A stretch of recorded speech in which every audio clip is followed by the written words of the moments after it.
Olá, alunos do sexto ano, estamos começando agora a nossa primeira videoaula do primeiro bimestre. Então, nosso primeiro bimestre é dividido em 4 videoaulas aí para vocês, onde a gente vai começar estudando por que compreender e representar o espaço geográfico.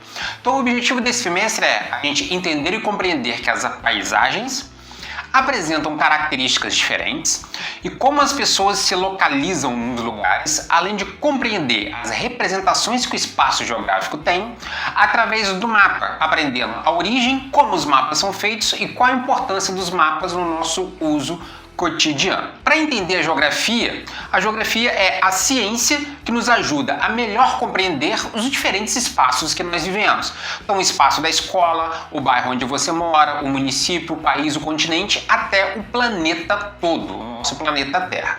Então, a partir do estudo dos lugares e das paisagens, compreendemos melhor o mundo para nele podermos nos localizarmos e entender como o espaço geográfico em que vivemos está organizado. Então, por que estudar geografia? Então, muitas pessoas pensam que estudar geografia é apenas localizar e memorizar o nome de países, capitais, rios, montanhas, etc.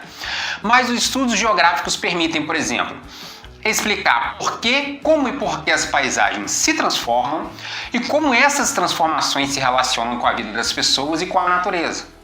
Assim, essas transformações podem trazer benefícios ou prejuízos para os diferentes grupos que fazem parte da sociedade que vivem no espaço geográfico ali.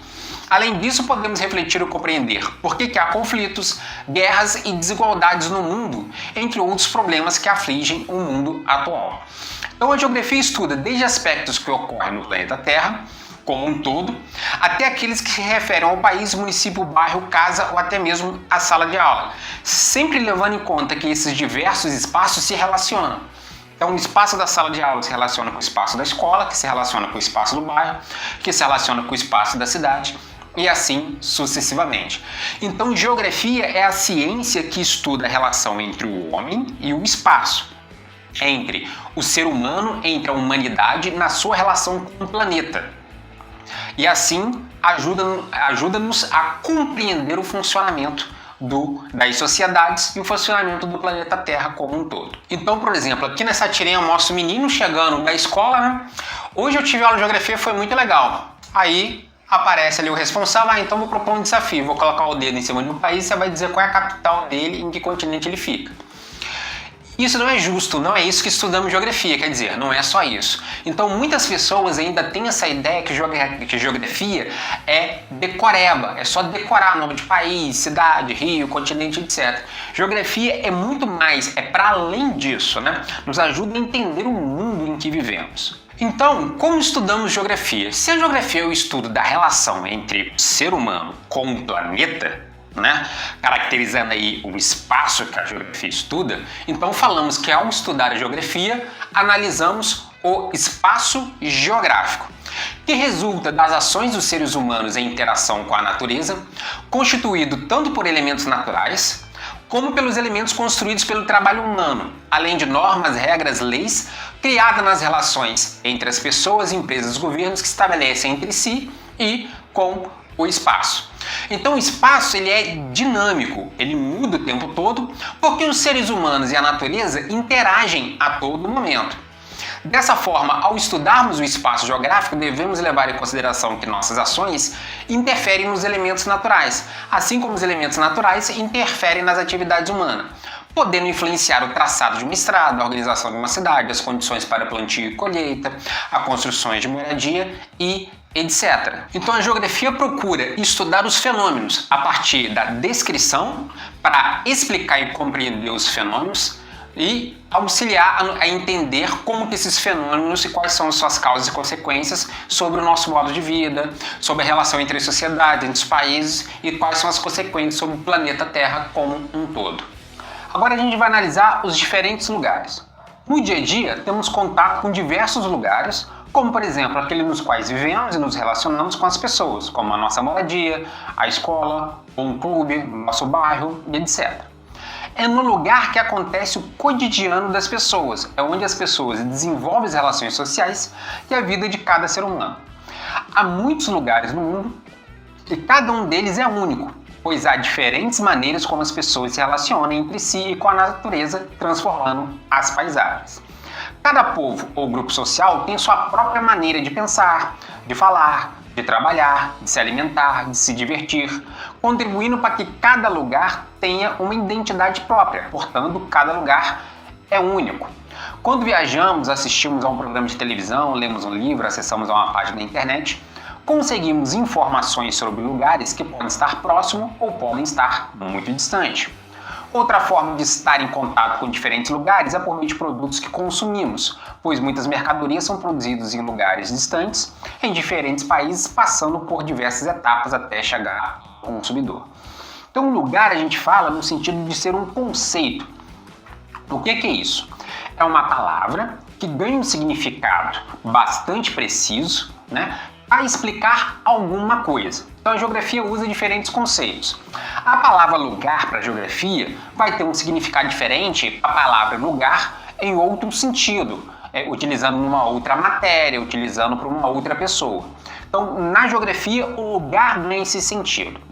É um conceito ali, é uma palavra utilizada para explicar as relações que as pessoas estabelecem com o espaço geográfico, que a gente viu no slide anterior. Ou seja, a forma como as pessoas se relacionam com o espaço, no seu cotidiano, na forma ali mais próxima, as relações afetivas que as pessoas estabelecem, com as diferentes vivências que ela tem no dia a dia, essa relação com o espaço, a gente chama de lugar. Por isso que as pessoas falam, quando, por exemplo, viajam ou quando se mudam de cidade ou se mudam de bairro, ela fala assim: estou com saudade do lugar onde eu cresci. Então o uso da palavra lugar está sendo utilizado da maneira correta. Ou seja, a pessoa tem uma relação afetiva, uma relação próxima com aquele espaço, naquele bairro, aquela escola que ela frequentava, aquele local onde ela ia, que faz com que aqueles determinados espaços, para aquela pessoa ou para aquele grupo de pessoas, seja considerada um lugar. Agora a gente vai falar de um outro conceito da geografia, ou seja, uma palavra específica que vai nos ajudar a entender e interpretar o espaço geográfico. Então, paisagem. Para ler as paisagens, devemos observar os elementos que fazem parte dela e como eles estão organizados, observando a localização, a forma das construções, movimento de pessoas e veículos, presença de áreas verdes e etc. Podemos fazer várias perguntas para tentar explicar por que os elementos são organizados de uma determinada forma e não de outra. Então a paisagem é a parte ali do conceito da geografia de interpretação do espaço geográfico a partir da apreensão através dos nossos sentidos. Ou seja, o espaço geográfico que a gente lê através dos nossos sentidos, a visão, o olfato, o paladar, o tato e etc. Então, quando você está aí na janela da sua casa, olhando pela janela e você fala: eu estou vendo a paisagem do meu bairro, você está utilizando a palavra da maneira correta.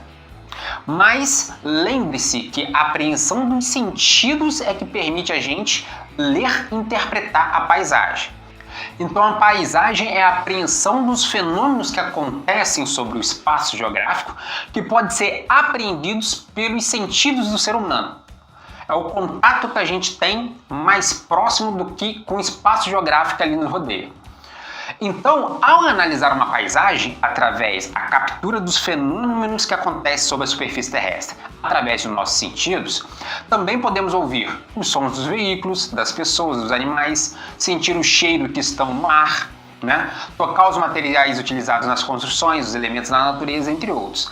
A paisagem é, portanto, a aparência do espaço geográfico em determinado lugar e momento formado pelos elementos naturais e os elementos humanos. Então aqui eu tenho, ao ver a paisagem de uma grande cidade, então eu tenho prédios, eu tenho diferentes casas, ruas, avenidas e etc. Então quando você está aprendendo através de sentidos, pode ser presencialmente, pode ser através de uma fotografia, você está analisando, você está interpretando o espaço geográfico através da paisagem. E aí você tem, por exemplo, na diferença, essa sendo uma paisagem cultural, uma paisagem humanizada, e esta foto aqui ser uma paisagem natural. Então aqui tem um rio, presença ali dos morros, das florestas e etc. Então a gente tem os elementos naturais, a gente tem a paisagem natural, que são os elementos naturais formados pela ação da natureza, como os rios, vegetação, montanhas, vulcões, oceanos, solos, entre outros. Já os elementos humanos ou culturais são produzidos pelos seres humanos. Então a gente tem as casas, os edifícios, as escolas, os hospitais, as ruas, estradas, pontes, plantações, aeroporto, entre outros. Então, as paisagens em que há predomínio dos elementos humanos são chamadas paisagens humanizadas ou culturais, como as cidades, áreas industriais e as plantações agrícolas. E outras paisagens é possível identificar o predomínio dos elementos da natureza, com pouco ou nenhuma interferência do ser humano, como as florestas, os desertos, as regiões polares, as altas montanhas e o fundo dos oceanos. Então a gente fala da paisagem cultural, humanizada, e a gente fala da paisagem natural. E as paisagens, elas não são estáticas, elas são dinâmicas. Cada vez que a gente apreende pelos nossos sentidos, o espaço geográfico, e lemos aquele espaço, que é a paisagem, uma paisagem sempre está em processo de transformação. Seja ela numa velocidade mais rápida, seja ela numa velocidade mais lenta. Então, as mudanças na paisagem se dão em ritmos e tempos diferentes, podendo acontecer lentamente ao longo dos anos, que dificilmente são percebidas por nós, ou podem ser muito rápidas, ocorrendo em um mesmo dia ou em questão de horas e minutos. Então, às vezes, alguns elementos da paisagem não são modificados ou sofrem pequenas alterações, servindo como marca das ações dos seres humanos, que nos ajuda a entender a história do lugar e como as pessoas viviam em outras épocas. Então, quando você viaja e vai para uma cidade histórica, você está presenciando ali na paisagem elementos humanos que foram construídos e que já fazem muito tempo, Às vezes centenas, milhares de anos ali, dezenas, centenas, vezes milhares de anos, como por exemplo as pirâmides do Egito, que tem mais de 5.000 anos, ou então as igrejas que são construídas nas cidades mineiras, que têm 300, 400 anos aí. Então, algumas construções permanecem na paisagem, podendo mudar sua função devido às transformações que ocorrem na sociedade. Em muitas cidades brasileiras, fábricas são desativadas e passam a abrigar lojas, supermercados, centros culturais, entre outros. Isso aconteceu porque as atividades de comércio, lazer e outros serviços passaram a ser mais importantes que as atividades industriais nessas cidades, empregando ali grande parte dos trabalhadores. Então as paisagens se transformam ao longo do tempo, seja uma velocidade mais rápida, seja uma velocidade mais lenta, seja transformações que a gente não consegue apreender com nossos sentidos, sejam transformações que elas são tão rápidas que cada vez que a gente percebe essa paisagem, ela muda constantemente. Então aqui nessa figura a gente tem aí, por exemplo, o modelo do que seria essa transformação da paisagem. Então tem uma paisagem totalmente natural em 1700, por exemplo. Chega em 1940, eu tenho ali algumas casas, fazendas, uma igreja. Em 1970 eu já tenho uma cidade com muitas casas, alguns prédios, indústrias, etc. Até chegar no ano de 2020 que eu tenho uma cidade com muitos prédios, avenidas largas, prédios muito altos, muitas casas, etc. Então é o mesmo espaço geográfico que foi sendo transformado ao longo do tempo pelas ações humanas, transformando a natureza, até chegar atualmente a ser um espaço totalmente humanizado, um espaço totalmente cultural, uma paisagem cultural ali. Tá joia? Então nós encerramos a nossa primeira videoaula do primeiro bimestre. Se inscreva no canal, dê o seu like lá, deixe o seu comentário e até a nossa segunda aula.